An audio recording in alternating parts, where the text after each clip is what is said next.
एक बार एक शिकारी शिकार करने के लिए जंगल में पहुंचा। उसने अपने तीर पर बहुत खतरनाक जहर लगाया था और शिकार को निशाना बना करके उसने तीर को छोड़ा, लेकिन उसका तीर चूक गया और तीर एक पेड़ पर जा लगा। हुआ पेड़ बहुत ही हरा भरा और बहुत सारे तोते बैठ रहे थे। जैसे वह जहरीला तीर उस पेड़ पर जाकर लगा, वह पेड़ धीरे धीरे सूखने लगा और उस पेड़ पर जो भी तोते रहते थे वह एक एक करके उस पेड़ को छोड़कर जाने लगे।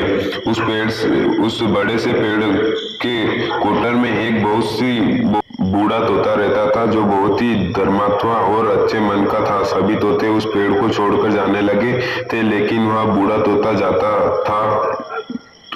था दाना लेकर के आता और उसी कोटर में जा करके बैठ जाता था, परंतु उस पेड़ को छोड़ने को तैयार नहीं था। बूढ़े तोते के साथियों ने कई बार आकर उसे समझाया कि यह पेड़ सूख रहा है और किसी दिन गिर भी जाएगा, चलो किसी और पेड़ पर चलकर रहा जाए, परंतु वह बूढ़ा तोता वहां से जाने को तैयार ही नहीं हो रहा था।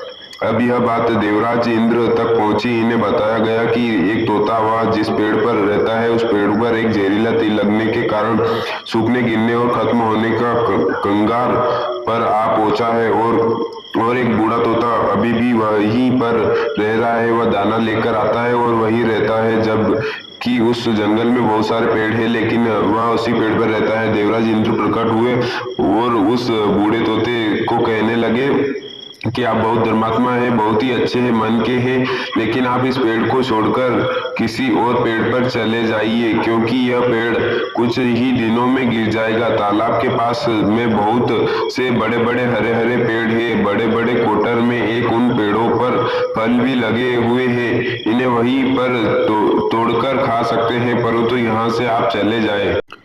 तोता बोला, माफ कीजिए, इस पेड़ ने मुझे जीवन दिया है, शिकारियों से मेरी रक्षा की है, हर मौसम में मेरा साथ रहा है, ये कोटर मेरा घर है, यहाँ मैं फला बड़ा हूँ। इस पेड़ को मैं छोड़कर कैसे जा सकता हूँ? इस पर संकट आया है तो क्या है, इसे छोड़कर चला जाऊँ? मैं ऐसा कभी नहीं कर सकता हूँ। देवराज इंद्र तोते की इस बात से बहुत ही प्रसन्न हुए। उन्होंने तोते से कहा, मैं आपको इस बात से बहुत ही खुश हूँ, मांगो जो आपको मांगना है।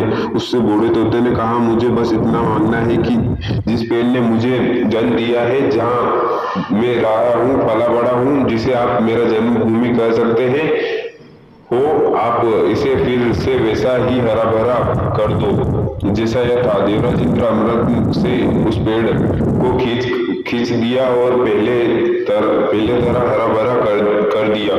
अब वापस से उस पेड़ पर आकर के बाकी तोते रहने लगे। वह बूढ़ा तोता कुछ समय तक और जिंदा रहा, फिर उसकी मृत्यु हो गई और वह स्वर्ग में चला गया।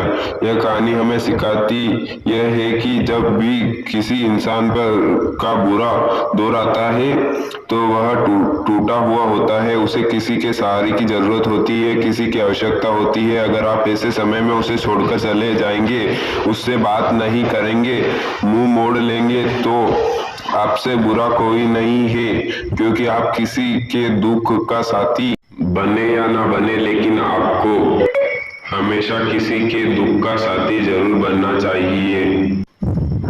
सो गाइस, अगर आपको कहानी अच्छी लगी है तो प्लीज जरूर से लाइक और सब्सक्राइब करें।